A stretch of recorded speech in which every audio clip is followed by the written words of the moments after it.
to the channel. Income tax faceless appeal scheme 2020 की series of videos में आपका। तो आज जो हम टॉपिक लेने वाले हैं, आज इस वीडियो में जो भी हम डिस्कस करेंगे वो रेक्टिफिकेशन अंडर सेक्शन 154, यानी कि कोई भी मिस्टेक जो एपरेंट फ्रॉम द रिकॉर्ड है, जिसमें आपको सेपरेट अपील फाइल करने की जरूरत नहीं है, एंड जो आप सिर्फ नोटिस में लाते ही इनकम टैक्स ऑफिसर के, असेसिंग ऑफिसर के या एनएफएसी के नोटिस में लाते ही आप इसका रेक्टिफिकेशन, आपको इसका इमीडिएट रिजल्ट मिलेगा। तो बेसिकली ये वो रेक्टिफिकेशन है जिसमें हम कोई अपील वगैरह में नहीं जाएंगे। अपील फाइल होने के बाद, अपील हियर होते समय इनकम टैक्स ऑफिसर ने कोई ऑर्डर पास कर दिया है और आप एपरेंट प्रोसीडिंग्स में हो, तो वहां भी मिस्टेक्स एपरेंट फ्रॉम रिकॉर्ड अगर नजर आई है आपको ऑर्डर में, तो वहां कैसे हमें अप्लाई करना है, ये दो डिफरेंट चीजें हैं। एक तो सिर्फ नॉर्मल आपके पास इंटीमेशन आई है वो, और या अगर आपके पास कोई ऐसा ऑर्डर आया है जिसमें mistake apparent from the record है, तो उसे कैसे रेक्टिफाई करना है, ये दोनों ही चीजें हम इस पूरे वीडियो में डिस्कस करेंगे। ऑनलाइन कैसे फाइल करना है, इनकम टैक्स की वेबसाइट पर लेके जाऊंगी मैं आपको, उसे कैसे फाइल करना है वो बताऊंगी। और अगर आपको उसे दूसरे तरीके से, यानी कि एप्लीकेशन के थ्रू अगर आपको करना है, तो वो भी कैसे होना है ऑनलाइन ही, वो भी मैं आपको बताऊंगी। आपको मेरे साथ एंड तक बने रहना है। जैसे कि आप जानते हैं, मेरे सारे ही वीडियोस में मैं theoretical as well as practical दोनों ही टॉपिक्स को इंक्लूड करती हूँ, सो दैट आपको किसी भी चीज का थ्योरी एंड प्रैक्टिकल दोनों का परफेक्ट नॉलेज हो। क्योंकि जब तक थ्योरी नहीं आएगी प्रैक्टिकल नहीं होता, प्रैक्टिकल आएगा तो थ्योरी भी आना जरूरी है। दोनों चीजें they go hand in hand. So let us come to the main topic, यानी जो सेक्शन है, section 154, which is mistake apparent from record. उसे पहले से हम डिटेल में देख लेते हैं। ज्यादा डिटेल में नहीं जाएंगे, just snapshot of it. With a view to rectify any mistake apparent from record, an income tax authority referred under section 116 may amend any order passed by it। यानी इनकम टैक्स अथॉरिटी अपना कोई भी order amend कर सकती है under section 154, कोई भी order. Okay, amend intimation और डीम्ड इंटीमेशन अंडर सेक्शन 143(1)। तो दोस्तों 143(1) की तो बहुत कॉमन इंटीमेशन होती है, ये ऑलमोस्ट सभी को आती है। कई बार हम इसको इग्नोर कर देते हैं। आपको ध्यान में होगा, अगर आप नोटिस कर रहे होंगे, अगर आप प्रोफेशनल नहीं है, जस्ट एन लेमैन है एंड आप मेरा ये वीडियो वॉच कर रहे हैं, तो आप इस चीज का ध्यान रखिएगा कि 143(1) का अगर आप कोई भी रिटर्न फाइल करते हैं, तो सबसे पहले आपके पास इंटीमेशन आती है। एक कंप्यूटेशन की शीट आती है जिसमें 2 कॉलम्स दिए होते हैं। वो 2 कॉलम में आपका डेटा और इनकम टैक्स डिपार्टमेंट जिस डेटा को लेके आपका रिटर्न कंप्यूट कर रहा है, ये 2 चीजें आती हैं। सो वहां पर आपको थोड़ा सा चेक करना होता है कि आपने जो अपने रिटर्न में क्लेम किया है, बिल्कुल वही सेम एज इट इज वो दूसरे कॉलम में भी अपीयर हो रहा है। अगर कहीं भी डिफरेंस आता है, that means that it needs rectification. So अगर ऐसा कोई भी डिफरेंस आ रहा है, तो आपको मेरे इस वीडियो को फॉलो करना है। इसमें मैं स्टेप्स बताऊंगी, प्रोसेस बताऊंगी कैसे आपको कैसे करना है। उससे पहले हम जान लेते हैं कि इसका जो थियोरेटिकल एस्पेक्ट है कि फंक्शन कैसे होगा, ये वाला पूरा सेक्शन है, ये पूरा process. So amend intimation under section 200A, ये वो सेक्शन है जिसमें आपके पास ऑर्डर्स आते हैं या इंटीमेशन आते हैं। Amend any intimation under subsection 1 of section 206(b). Income tax authority referred under section 116, which does not include appellate tribunal. Tribunal income tax authority के परव्यू से बाहर है। हम सिर्फ सीआईटी अपील तक के जो ऑर्डर्स होते हैं उनकी बात कर रहे हैं यहाँ पे। सीआईटी अपील दैट मीन्स अब हमारे वाले नॉर्मल केसेस में अब एनएफएसी इन्वॉल्व है फेसलेस में, नेशनल फेसलेस अपील सेंटर, जिसमें अपील यूनिट फाइल करता है। आप नेशनल ये faceless scheme, faceless appeal scheme जो है, इसमें मेरे काफी पहले के वीडियोस बनाए हुए हैं मैंने। फॉर्म 35 कैसे फाइल करना है, ग्राउंड्स ऑफ अपील कैसे रेज करने हैं, स्टेटमेंट ऑफ फैक्ट्स कैसे फाइल करना है, कैसे बनाना है, ये सारे वीडियोस डिफरेंट टॉपिक्स के मैंने ऑलरेडी आपको मेरे चैनल पर मिल जाएंगे, सो दैट आप इनको बहुत इजीली फाइल कर सकें। तो आप अगर आपको वो मिला नहीं है लिंक तो फिर आप मुझे लिखिएगा, I will share the link, otherwise आप इस चैनल पे सर्च कर लीजिए, you will get everything. So here we have income may amend or any order passed by it or intimation under section 143(1) or 208 clause 1 if found any mistake apparent from record. And mistake apparent from record पे थोड़ा stress देना है कि वो बिल्कुल दिख नहीं चाहिए कि हाँ ये मिस्टेक है. किसी चीज को आप आर्ग्यू करके कह रहे हो तो वो आर्ग्यूमेंट है जिसमें आपको अपील में जाना होगा. सो यहाँ पे ये बहुत बेसिक थिन लाइन है जो सामने दिख रही है. एप्पल है तो हमें दिखता है वो एप्पल है. आप एप्पल को ऑरेंज प्रूव करने के चक्कर में जाओगे तो अपील में जाना पड़ेगा कि मैं इसको ऑरेंज क्यों कह रहा हूँ. ओके, सो इतना सिंपल है ये. अगर एप्पल दिख रहा है आंखों से then it's an apple, and गलती से किसी ने कह दिया कि वो ऑरेंज है then it's a mistake and that needs to get rectified. So if the income tax department is raising a self-generated rectification request for your defective return and you are receiving a notice under section 154, you need to respond to the notice immediately. Failing which the rectification would be done automatically and the return would be computed based on the rectified data. तो अब ये वाला scenario भी बहुत अब लोगों को नजर आ रहा है जिसमें इनकम टैक्स डिपार्टमेंट एक नोटिस भेज देते हैं अंडर सेक्शन 154. 154 में अब यहाँ पे डिपार्टमेंट सुओ मोटो 154 का जो रेक्टिफिकेशन है वो 3 लोग कर सकते हैं. 3 लोग कैसे कर सकते हैं? सबसे पहले तो एपेलेंट एप्लीकेशन डालें, यानी कि मैं एप्लीकेशन डालूं. नेक्स्ट है कि डिपार्टमेंट एप्लीकेशन डालें, और थर्ड केस है कि अपील यूनिट एप्लीकेशन डाले कि उनको ये ऑर्डर रिवाइज करना है. Okay, so that could be 3 people. आगे वाली स्लाइड्स में इसको मैं प्रॉपर्ली एक्सप्लेन करूंगी. तो अगर आपके पास इनकम टैक्स डिपार्टमेंट से कोई भी ऐसी नोटिस आता है under section 154 then you have to, आपको अलर्ट हो जाना है. अलर्ट होके आपको चेक करना है कि उन्होंने किस चीज का ये नोटिस भेजा है. कंप्यूटेशन को आप चेक कीजिएगा and then you have to agree और disagree with it. Okay, so immediately आप इस पे एक्शन लेंगे. अगर टाइम बाउंड काम है, अगर आपने इसका एक्शन नहीं लिया then rectification would be done automatically and the return would be computed based on the rectified data. तो जो उन्होंने अपने हिसाब से डेटा डाला हुआ है उसके हिसाब से वो पास कर देंगे, या वो उनके पास जो भी बेस्ट तरीका है. On receipt of any such notices, an assessee should not get panic and rather follow the procedure to receive the notice received.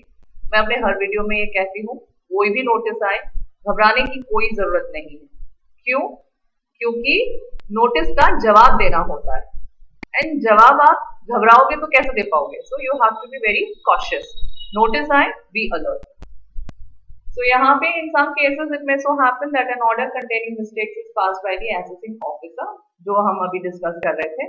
Section 154 provides an opportunity for the assessing officer to rectify any mistake और error that was done by him.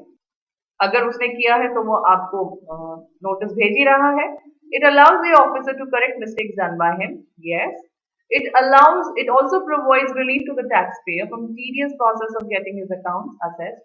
तो ये सारी चीजें हैं and इसमें कैसे कौन से एरर रेक्टिफाई हो सकते हैं वो हम देखेंगे. What errors can be rectified, corrected?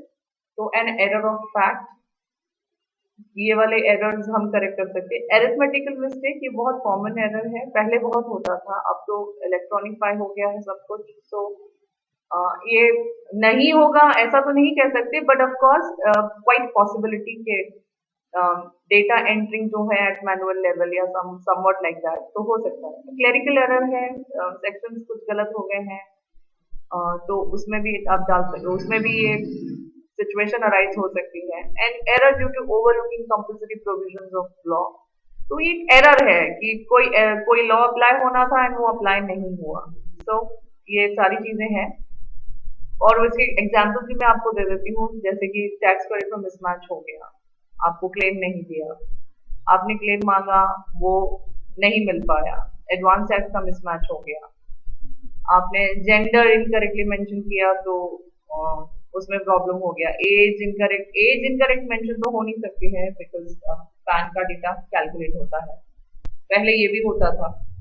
So additional details not submitted for capital gains at the time of filing return. हाँ, ये भी एक बहुत कॉमन चीज है.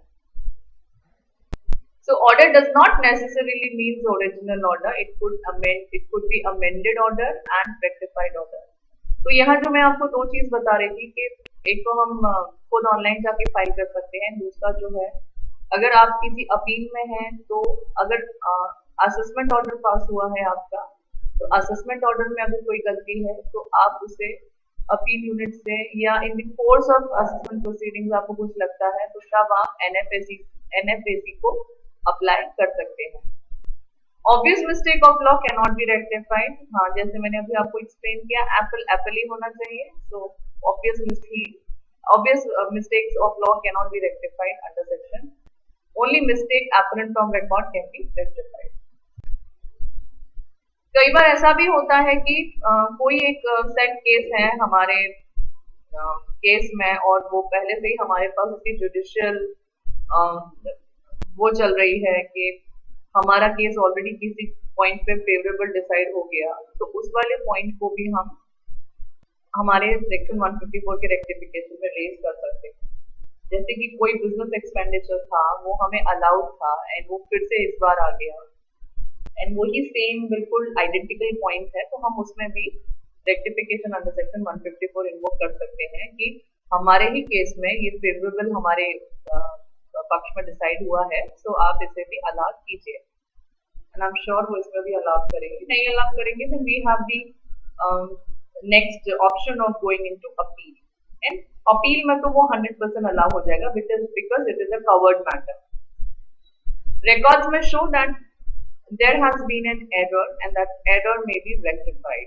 Okay, mistake means omission, that is not designed. mistake होना चाहिए एंड जहाँ पे बहुत दलीलें देनी पड़े ऐसी उसे मिस्टेक नहीं कहते, फिर उसे आपको अपील में जाना होगा।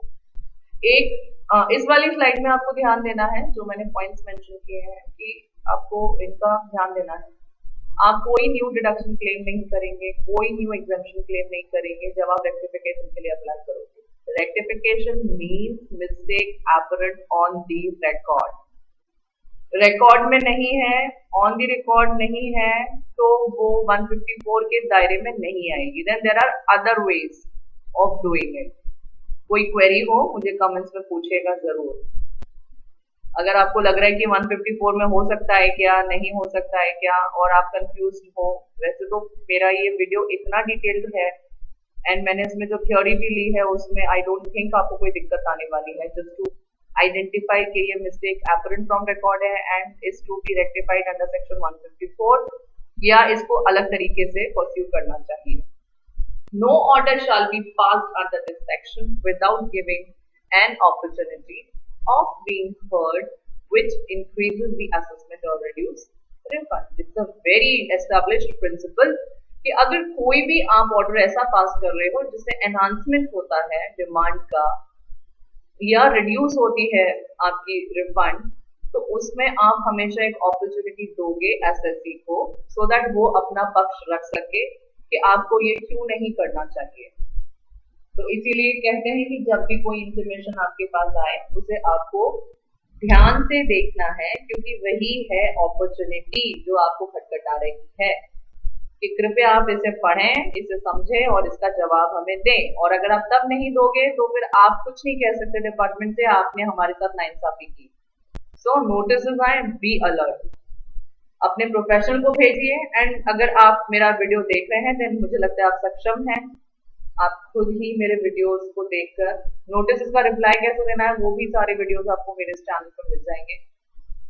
एंड मैंने तो प्रैक्टिकली भी बताया है ऑनलाइन ले जाके कि आपको इसे कैसे सबमिट करना है। So I don't think there should be any problem. The order under this section shall be passed by the authority concern within 6 months. 6 महीने में पास हो जाता है order. Any amendment has an effect of increasing assessment. तो अगर assessment increase हो रहा है तो फिर से नोटिस ऑफ डिमांड के रूप में उसे लिया जाएगा और 30 डेज के अंदर आपको उसके अगेंस्ट अपील फाइल करनी है। या अगर आपका वो अमाउंट इंक्रीज हुआ है, यू एग्री, देन आपको उसे पे करना है, नहीं तो आप as an assessee in default treat किए जाओगे। एंड जो liability to pay interest under section 220 और पेनल्टी जो चलती है वो उस पर आपका मीटर चालू हो जाएगा। तो इसीलिए do not ignore any information which is been send by the income tax department. कभी भी कोई भी आपके पास नोटिस आए, इंटीमेशन आए, कुछ भी आए, you have to read it, understand it, and उसके आगे क्या करना है, वो आपको एक्शन, लास्ट एक्शन जरूर लेना चाहिए। पढ़ लिया, समझ लिया एंड फिर उसे रख दिया, वो उससे भी कोई काम चलने वाला नहीं है। So read it, understand it and take proper action against it. So now we have this faceless में हम आ गए हैं। अब मैं बात कर रही थी, वो सिर्फ इंटीमेशन की बात कर रही थी, उसको हमें ऑनलाइन कैसे ले जाना है। ओके, मैं पहले आपको वहीं लेके चलती हूँ। आई हैव, ठीक है, तो मैं पहले, अगर कोई इंटीमेशन आती है तो उसको आप इजीली कैसे ऑनलाइन इनकम टैक्स की वेबसाइट पर ले जा सकते हैं, फिर मैं इस पे आऊंगी अपील वाले पॉइंट पर। So if on rectifying a mistake there is change in income or rectification should not be filed। अगर आपको इनकम चेंज करनी है, जैसे आपने कोई आईटीआर फाइल किया, उसमें आपने इनकम ही गलत डाल दी है, तो उस वाले केस में आपको रिवाइज रिटर्न फाइल करना है, फिर रेक्टिफिकेशन नहीं होना। बिकॉज मैंने कहा ना, mistake has to be apparent on the record. अब वो आपकी फिगर ही ऑन द रिकॉर्ड नहीं थी, तो उसको क्या आप मिस्टेक बताओगे। Okay, you get the point, this is the logic behind it. So अगर आपके पास कोई भी ऐसी पॉइंट है, जैसे मैक्सिमम केसेस में टैक्स क्रेडिट मिसमैच का ही आता है, तो उसको भी कैसे ठीक करना है वो मैंने अपने वीडियोस में बताया हुआ है। एंड अब हम रेक्टिफिकेशन कैसे फाइल करेंगे, हम आज के वीडियो में उसे भी देखेंगे। सो ये स्टेप बाय स्टेप गाइड है, मैं आपको ऑनलाइन भी लेके चलती हूँ। Let's go to the income tax website का पेज। तो मैंने लॉग इन कर लिया है अपना अकाउंट, एंड आप यहाँ ई फाइल वाला आप ये टैब देख रहे हैं। इस ई फाइल वाले टैब में आप देखेंगे, ये जो सेकंड लास्ट पॉइंट है वो रेक्टिफिकेशन का है, इस पे आपको क्लिक करना है। आप इस पे क्लिक करेंगे तो इसके पहले कि मैं आपको यहाँ पर ले जाऊं, मैं आपको लेफ्ट हैंड साइड की जगह राइट हैंड साइड वाली चीज पे लेके आती हूँ। सो यहाँ आप देख सकते हैं, इसमें बहुत क्लियर इंस्ट्रक्शन दी हुई है। A rectification should not be filed for a change in gross total income and chapter 6 से deductions। ओके, तो ये क्लियर है कि हम कोई भी नया फिगर नहीं देंगे। Only one rectification for an assessment year can be filed as per CPC order। ये ध्यान रखिएगा, आप सिर्फ एक रेक्टिफिकेशन फाइल कर सकते हैं एक पर्टिकुलर असेसमेंट ईयर के लिए। और अगर आपने दूसरा रेक्टिफिकेशन फाइल किया तो पहले वाले रेक्टिफिकेशन को आपको विड्रॉ करना है, और ये विड्रॉल आपको सेम डे करना है। Okay, so you can withdraw rectification within same day of filing. Go to my account, view e file, returns forms, return rectification status to withdraw. तो यहाँ भी उन्होंने वो ऑप्शन दिया हुआ है। अगर आप ऑडिट केस में है, 44AB सेक्शन में अप्लाई होता है आपको ऑडिट, तो it is mandatory to digitally sign your IT return. Okay, and अगर 18-19 का आप कर रहे हो, जिसमें आप रिटर्न डेटा करेक्शन कर रहे हो, तो उसमें आपको एक डाउनलोड में जाके फ्रेश एक्सएमएल डाउनलोड करनी होगी रेक्टिफिकेशन के लिए। सो यहाँ से आपको सेलेक्ट करना है कि आपको कौन से इसमें ड्रॉप डाउन में से order intimation to be rectified, income tax है, वेल्थ टैक्स है, वो देखना है। तो अगर मुझे 1920 का असेसमेंट का रेक्टिफिकेशन फाइल करना है, देन मेरा ये ऑटोमेटिकली सारे जो 143(1) की इंटीमेशन आई है वो आ चुकी, फाइलिंग एक्नॉलेजमेंट नंबर आ चुका। Now I am coming to this point. So यहाँ भी मेरे पास तीन चीजें हैं। एक तो only reprocess the return. Reprocess the return पे करने पे तो वो सीधे क्या होगा, ये ओनली रीप्रोसेस दी रिटर्न को क्यों सेलेक्ट करना है, क्योंकि mistake apparent from the record पे जब हमने देखा तो ये देखा कि हमारा जो 26 ईयर्स में पहले जो क्रेडिट नहीं दिख रहा था वो अब दिख रहा है। से लाइक मैंने कुछ क्लेम किया है एंड बाद में वो उस समय वो 26 ईयर्स पे नहीं दिख रहा था एंड अब वो दिख रहा है, तो मैं सिर्फ रीप्रोसेस की रिक्वेस्ट के लिए बोलूंगी। ओके, एंड सिर्फ सबमिट पे क्लिक करूंगी तो ये सबमिट हो जाएगा।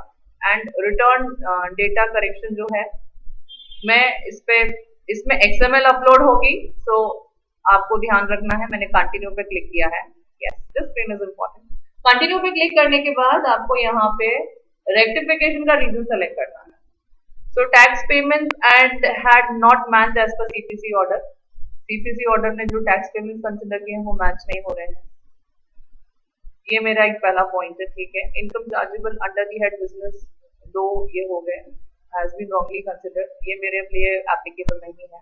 Income chargeable under the head capital gains has been wrongly considered, मैं इसे क्लिक कर देती हूँ। सैलरी इनकम मेरी मैच नहीं हो रही है क्योंकि इन्होंने 26 ईयर से पिक कर ली है। ओके, तो मैं यहाँ भी लिख रही हूँ current year losses way not set of correctly, मैंने ये लिख दिया। अब इसमें एक चीज और है, इसमें आप 4 से ज्यादा नहीं सेलेक्ट कर सकते। ओके, सो यहाँ पे आ गया एरर, जैसे मैंने 5वें पे क्लिक किया, can not select more then 4 reasons. Okay, अगर आप यहाँ ओके करते हो वो आपको नेक्स्ट स्क्रीन पे लेके जाएगा एंड इसमें वो आपको यहाँ पे ये सारे स्केड्यूल्स जो है, schedules being change, use control click to select more than one schedule. तो ये सारे स्केड्यूल्स जो हमने जो रिक्वेस्ट डाली है उसके हिसाब से सारे चेंजेस होंगे। तो यहाँ पे जो आपके केस में एप्लीकेबल है उसे कीजिए। फिर आपको ये XML चूज करनी है, XML आपको बना के रखना होगा। Are you audited under section, फिर इस पे आपको चेक मार्क करना है एंड फिर आपको इसे सबमिट पे क्लिक करना है।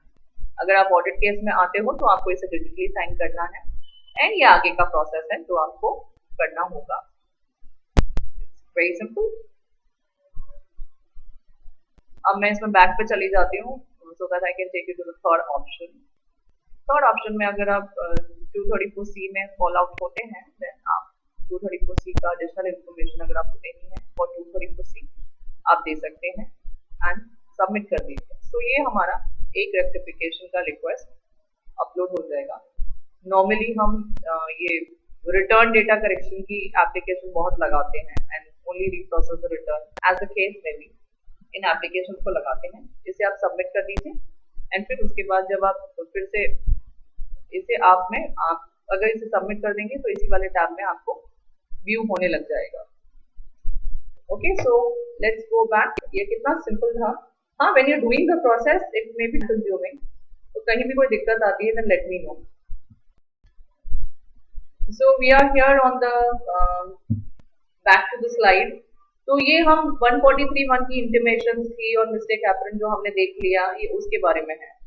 अब अगर कोई भी ऐसा ऑर्डर पास होता है जो हमने 154 में 1 देखा था, any order passed by the authority, तो अगर 143(3) का ऑर्डर आया है या कोई भी असेसमेंट ऑर्डर आया है या कोई भी पेनल्टी का ऑर्डर आया है एंड उसमें कोई mistake apparent on the record है, तो उसे भी आपको कैसे करना है, तो उसके लिए अब उसके लिए आपको एप्लीकेशन करनी होगी।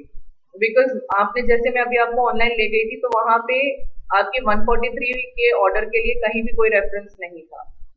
सो आपको ये एप्लीकेशन अब राइटिंग में बनानी होगी।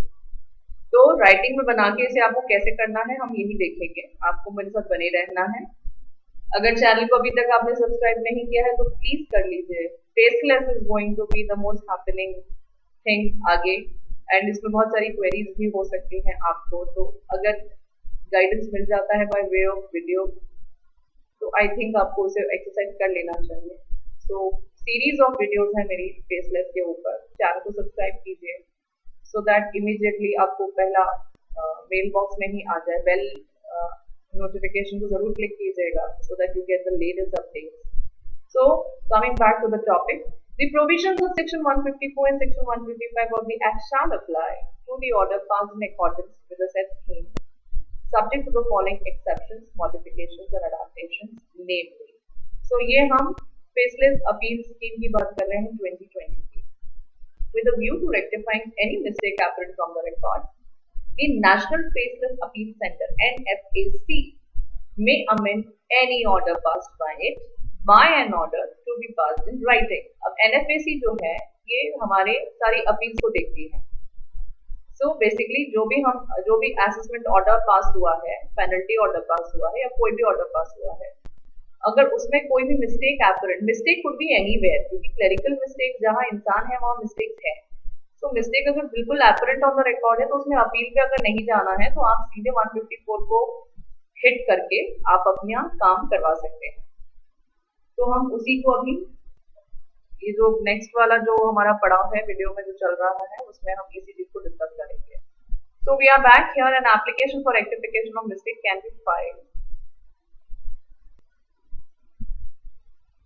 B filed with the NFAC by the appellant or any other person.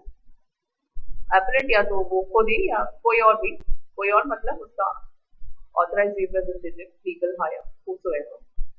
Appeal unit preparing for or reviewing or revising the draft order. अगर appeal unit ने फाइल किया है, appeal unit ने order पास किया है, तो वो अपने क्योंकि अब न्यू स्कीम में वो पहले आपको ड्राफ्ट ऑर्डर भेजते हैं, उसमें कोई मिस्टेक है तो वो आपको पढ़ के हाईलाइट करनी होती है। अभी गेम थोड़ा उल्टा चल रहा है, पहले वो सीधे ऑर्डर देते थे फाइनल, कभी ऐसा प्रोविजन नहीं था कि वो आपको ड्राफ्ट ऑर्डर दे दें, आप उसमें टिप्पणी करो या आप उसके कमेंट्स करो और फिर उसके बाद वो उसको कंसिडर करें। तो ऐसा अब हो गया है, जब वो आपका केस हियर करते हैं एंड हियर करने के बाद वो एक ऑर्डर भेजते हैं एंड उस ऑर्डर का ड्राफ्ट ऑर्डर का आपको रिप्लाई देना होता है कि whether you agree to it और you don't agree to it. तो अगर उसमें straight away mistake apparent on the record है, आप इमीडिएटली उसे हाईलाइट कीजिए सो दैट वो इमीडिएटली उसमें से निकल जाए, नहीं तो फिर आपको आईटीआई में जाना होगा उसको सही करवाने के लिए। ओके, क्योंकि एक बार वो ऑटो में छप जाता है देन इट्स यू नो थोड़ा मुश्किल ही होता है, फिर आपको आगे जाके नेक्स्ट लेवल पे उसको करना होगा। So the national E assessment centre और the assessing officer, so NEAC जो है वो हमारा प्राइम है, नॉर्मली असेसिंग ऑफिसर की तरह ही NEAC है वो जो हमारा ऑर्डर पास करते हैं। 143 के ऑर्डर तो सारे ही NEAC ही पास करते हैं। Okay, so next we are going ahead. When any such application is received by the NFAC, it shall assign such application to a specific appeal unit in any of the regional faceless appeal center। तो ये basically faceless appeal कैसे काम करता है, ये वही process है। NFAC को भेजेंगे, वो किसी भी स्पेसिफिक अपील यूनिट को सेंड कर देंगे, जो भी रीजनल फेसलेस अपील सेंटर्स उन्होंने बनाए हैं, ये कहीं भी हो सकते हैं क्योंकि ये रैंडमाइज सिलेक्शन होता है, ऑटोमेटेड एलोकेशन सिस्टम होता है एंड नो वन नोस कि कौन सा केस किसको अलॉट किया जाएगा। तो इनकी जहां भी स्पेयर कैपेसिटी होती है, कहीं कोई ऑफिसर जिसके पास कम अलॉटेड केसेस होते हैं तो वो उनके पास उसे फॉरवर्ड कर देते हैं, just for the sake of completion, मतलब जल्दी हो जाए एंड आपका वो डिले ना हो। The appeal unit shall examine the application and prepare a notice for granting an opportunity. The appeal unit notice भेजेंगे ताकि आप उसका जवाब दे सकें। appellant के लिए appellant को जाता है नोटिस, अगर एप्लीकेशन NEAC ने यानी कि असेसिंग ऑफिसर ने फाइल की है, या तो फिर NEAC को नोटिस जाएगा अगर एप्लीकेशन appellant ने फाइल करी है, एंड appellant एंड NEAC के पास नोटिस जाएगा अगर एप्लीकेशन NFAC अपील यूनिट ने फाइल की है। ओके, सो 3 केसेस, कौन कौन एप्लीकेशन कर सकता है, उसमें से कोई भी एक ने एप्लीकेशन किया है तो बाकी की जो 2 पार्टीज है उनके पास नोटिस जाएगा so that they can give them comments. So the national faceless appeal centre shall serve notice upon the appellant, point number 5 पर है अभी हम, और एनी अदर पर्सन और national E assessment centre or the assessing officer, calling upon him to show cause as to why rectification of mistake could not be carried out under the relevant provisions of the act। तो notice जाता है and उसके बाद notice का आपको जवाब देना होता है। पॉइंट नंबर 6 में नोटिस का हम जवाब दे रहे हैं। The appellant or any other person shall file a response to the notice within the date and time specified in such notice or such extended date and time as may be allowed on the basis of an application made in his behalf to the NFAC। तो where a response is filed, अगर response आपने appellant ने file कर दिया है या किसी और पर्सन ने फाइल कर दिया है NEAC को या असेसिंग ऑफिसर को, तो the national faceless appeal centre है वो ये वाला रेस्पॉन्स अपील यूनिट को सेंड करेगा, और अगर कोई ऐसा रेस्पॉन्स फाइल नहीं किया है तो वो भी उस अपील यूनिट को इन्फॉर्म करेंगे कि ऐसा कोई भी रेस्पॉन्स फाइल रेस्पॉन्स हमें मिला नहीं है। तो फिर जो भी ऑन द रिकॉर्ड होगा, जैसे कि मैंने कहा कि अगर आपको नोटिस आया है ना, अगर आपने उसका जवाब नहीं दिया है तो जो नोटिस आया है, जो उन्होंने लिखा है, वो उसे कंफर्म कर देंगे, इसीलिए नोटिस का जवाब देना बहुत जरूरी है। The appeal unit shall, after taking into consideration the application and response filed by the applicant or any other person, or the case may be, or the National E-Assessment Center, or the assessing officer, as the case may be, prepare a draft order। Draft order बनेगा rectification of mistake के लिए या rejection of application for rectification के लिए, and अगर वो reject करेंगे तो उसके वो रीजंस देंगे एंड ऑर्डर लिखित में देंगे। तो ये सारे जो ऑर्डर्स हैं, अगर कोई भी रिजेक्ट कर रहा है, ये फेसलेस का चार्म है ये, कि अगर वो आपको मना कर रहे हैं तो भी वो आपको लिखित में देंगे, एक्सेप्ट किया है तो वो ऑर्डर पास कर ही देंगे। So this is a very beautiful provision. ये जो फेसलेस अपील स्कीम बनी है, फेसलेस ई असेसमेंट प्रोसेसिंग प्रोसीडिंग्स जो है, so this is so wonderful as a concept and it's working out, क्योंकि आप अपने at the comfort of your time, at the comfort of your space, आप इसे बहुत easily reply कर सकते हैं। You don't have to visit any assessing officer, income tax authorities, 10 to 6, waiting outside, nothing, कुछ नहीं। And it saves a lot of time and आप अपना time बहुत quality चीजों के लिए use कर सकते हैं। I do it because I spend it with my family. So, next point number 9. The National Faceless Appeal Center shall, upon receipt of draft order, pass an order as per such draft and communicate such order to the appellant or to NEAC or the assessing officer. तो हमें एक बात का बहुत ध्यान रखना है इसमें कि एप्लीकेशन जो हम करेंगे, अगर हम कर रहे हैं, डिपार्टमेंट करता है तो उनका तो स्पेसिफाइड फॉर्मेट है ही, जहां वो एपेलेंट को या असेसी को नोटिस भेजते हैं कि हम ऐसा 154 में इसे रेक्टिफाई कर रहे हैं, आपको कोई ऑब्जेक्शन हो तो कृपया आप हमें इसका रिप्लाई दें। पर अगर हमको करना है तो हमारे पास एप्लीकेशन लिखना है। हम application in writing to be made to the appeal unit with a prayer for rectifying the mistakes apparent from the record as per section 154 of the act and attach the supporting evidences relied upon. Supporting evidences अगर नहीं भी है, mistake apparent on the record है and उसमें कोई supporting evidence चाहिए नहीं, but मैंने फिर भी लिखा है कि आप अगर कुछ भी बताना चाहें कि ये देखिए यहाँ पर ऐसा है, तो आप लगा सकते हैं। मैं करती हूँ ये बिकॉज आई डोंट वांट कि कोई भी क्वेरी आए और फिर उसके बाद में दोबारा जवाब दूं। मेरी कोशिश ये रहती है कि एक ही बार में फुल एंड फाइनल। तो जब मैं आप मेरे रिटर्न सबमिशंस वाला जब आप वीडियो देखेंगे, जिसमें मैंने return submissions for CIT appeal किया है, उसमें आप देखिए मैंने कितनी सारी चीजें बताई हैं, ये कर लो, वो कर लो, वो कर लो, सो दैट जब सीआईटी अपील या अपील यूनिट उसको डिसाइड करने के लिए बैठे, उन्हें कुछ लगे ही नहीं कि मुझे ये चाहिए या ये चाहिए, सब कुछ दे दो, सब कुछ पहले से ही प्रोवाइड करा दो, सो दैट आपका केस वन गो में फिनिश हो जाए। तो आप मेरा वो रिटर्न सबमिशंस वाला वीडियो जरूर देखिएगा, फेसलेस अपील स्कीम 2020 का। एनीवेज अभी हम 154 के एप्लीकेशन पर हैं। सो आप एप्लीकेशन को ड्राफ्ट कीजिए। एप्लीकेशन बिल्कुल प्लेन पेपर पे आपको बनाना है। अगर आप अपनी कंपनी का लेटर हेड यूज करते हैं तो आप लेटर हेड पे भी उसे बना सकते हैं, नहीं तो फिर आपको इसे बहुत प्लेन पेपर पे बनाना है। It's very simple. आपको बस रेफरेंस देना है और रेक्टिफिकेशन आपको लिखना है, rectification under section 154 and body जो नॉर्मल होती है। अगर आपको इसको बनाने में दिक्कत हो तो आप प्लीज मुझे आपका जो भी है डिटेल्स मेल कीजिएगा, then I draft it for you. And draft करने के बाद फिर हम इसको कर लेंगे, उसमें कोई समस्या नहीं है। I am always ready to help anyone, guide करने के लिए बिल्कुल रेडी रहती हूँ। करने के बाद हमें आगे का जो प्रोसेस मैंने बताया है वो वैसा ही होगा एंड विद इन 6 मंथ्स इन्हें पास करना होता है। सो अगर अभी तक आपने सब्सक्राइब नहीं किया है तो आप कर दीजिए, बेल बटन को जरूर प्रेस कीजिएगा। लाइक एंड शेयर को पूरा वीडियो देखने के बाद हम शॉर्ट बनता है तो आप इसे प्लीज कीजिए, सिर्फ फैमिली फ्रेंड्स के साथ एंड कोलीग्स के साथ शेयर कीजिए, सो दैट अगर उनके पास कोई नोटिस आता है तो अगर वो उसका जवाब नहीं दे पा रहे तो एटलीस्ट उसको सीरियसली लेके उसे रेस्पेक्ट बंदे को बता सके, पर्सन को बता सके जो उसके ऊपर एक्शन ले सके।